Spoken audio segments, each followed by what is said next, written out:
happening? It's your dude, the merciless Reece L. Black. Welcome back to the booth. Today I actually wanted to touch on something a little bit interesting, something that actually caught my attention. First of all, I want to go ahead and just give a huge shout out to DannyEBTracks. If you guys haven't subscribed to her channel, please do. She actually recently, as of late, dropped a video in regards to men policing women's sexuality. So I thought I would pretty much go ahead and have what I wanted to talk about correspond to her content.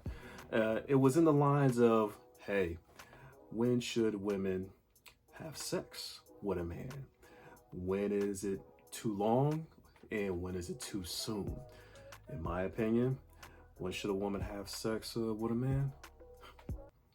When she damn well pleases. And you know what I mean.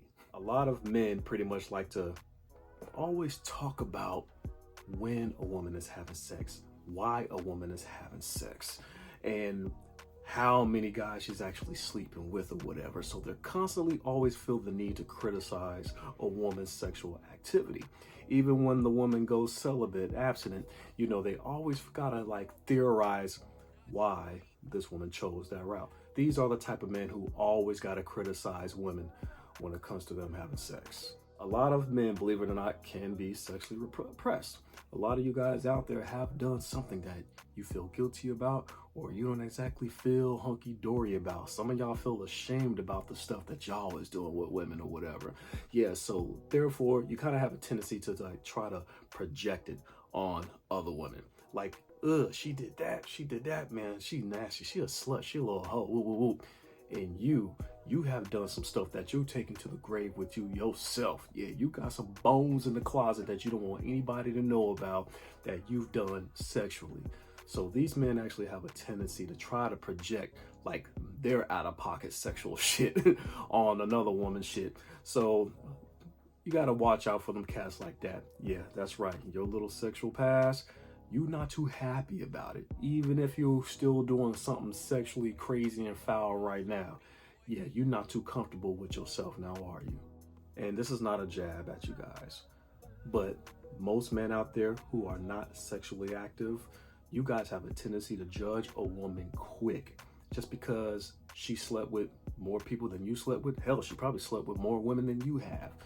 But a lot of men out there who don't get sex, or even some of you virgins, you guys always got something to say about the women who are just sexually active because you're not active.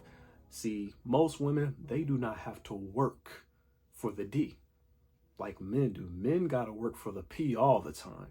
But women, they don't really have to work for the D. They know exactly who to hit up and just be like, hey, come through. And that dude will be like, okay, I'm on the way. But y'all can't do that. You guys barely even get sex. Once a year, twice a year. And so you guys get mad at these women who pretty much just always come up on the D, especially if it's quality D and you haven't even had good quality sex yourselves. But y'all always got something to say, not just about the women. Y'all always got something to say about people who are just sexually active, period. I'm not talking about the smart ones. I'm talking about you red pill, MGTOW, bonehead dudes. You guys love to theorize, sit back, look at data, read studies on what type of woman is going to have sex, what type of woman is going to stop having sex, what type of woman has so much sex where they can't even pair bond. Y'all the same dudes out there who be trying to smash the women that you're mad that is not having sex with you on the first night, or they want to wait until they're married or whatever.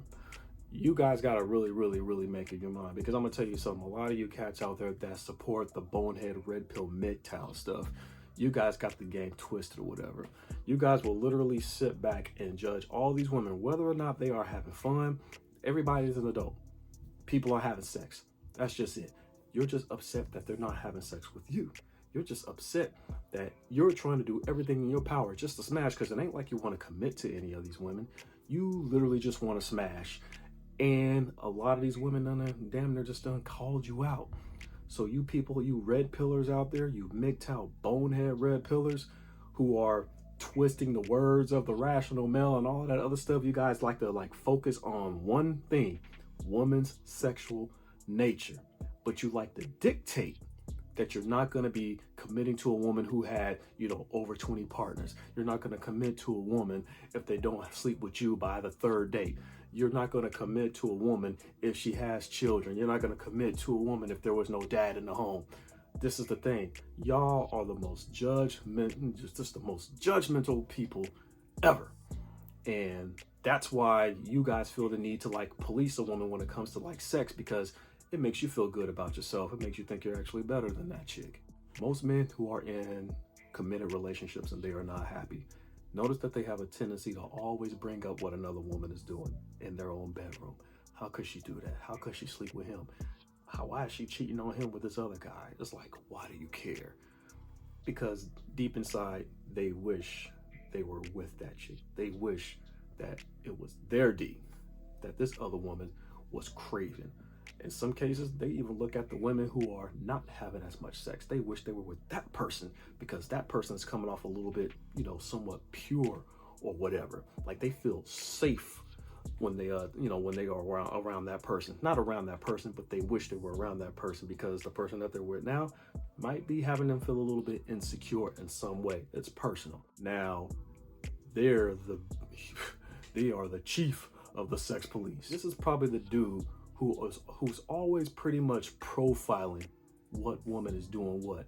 I bet this chick probably fucking everybody. She probably got 30 dudes. She probably already been smashed by now. She looked like she 22. She probably had 22 dudes.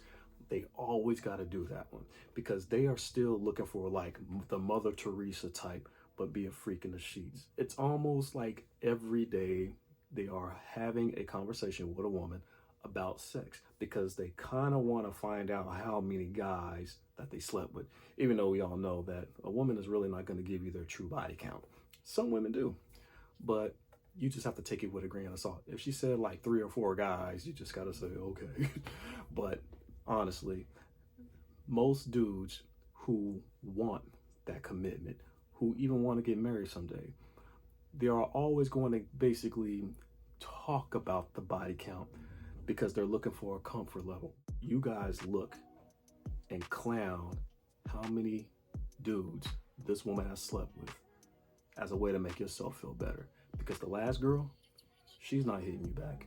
And the last girl you probably kicked it with, she criticized you and wanted you to do something better in the bedroom, but you was like, nah, your pride got in the way, your ego got in the way, and you're like, nah, I'm not doing all that or whatever. And so you're not getting any callbacks. So now you decide, I'm gonna go ahead and poke fun at the women who are sleeping around a lot. And if they don't sleep around, you're gonna assume that maybe her coochie stank or something. You gotta say something smart. Maybe her head game is garbage. You're going to basically project your out-of-pocket garbage on her when it's really you. Who's with no mouthpiece, no game, you always gotta talk about what women are doing, how many dudes they're sleeping with, always worried about the body count. When you have game, you have your own body count. When you have game, you're messing with another woman that has game. When you have game, that other woman only wants to mess with you. That's usually how it goes. You become her last body. She wants to stick with just you. She don't want to rock with anybody else. That's how dope your game is. But a lot of you guys out there, y'all can't even keep a girl interested even in texting you, DMing you. It's a wrap. The last response y'all had, half the time y'all got from a woman was LOL. If you can't even keep a woman interested, you're going to be mad. And what are you going to say? Whatever, she probably a hoe anyway. That's what you do. That's what a lot of you guys do. Y'all really need to go ahead and get y'all game together. When we're talking about game, we're talking about self-improvement. Get your mind right, get your body right, and then your mouth gets right. You can't really have a panel discussion or write books on when is the best time for a woman to have sex. When is it too long or when is it too soon? Nah, when she's turned on, she will do it. And if she's celibate or abstinent or religious, yeah, she might feel a little bit of conviction here and there. But if the pleasure was so good, all of that's not even gonna matter anymore. And yes, women have spoke on this, so I'm not just speaking from experience. I'm just talking about what the women tell me after sex.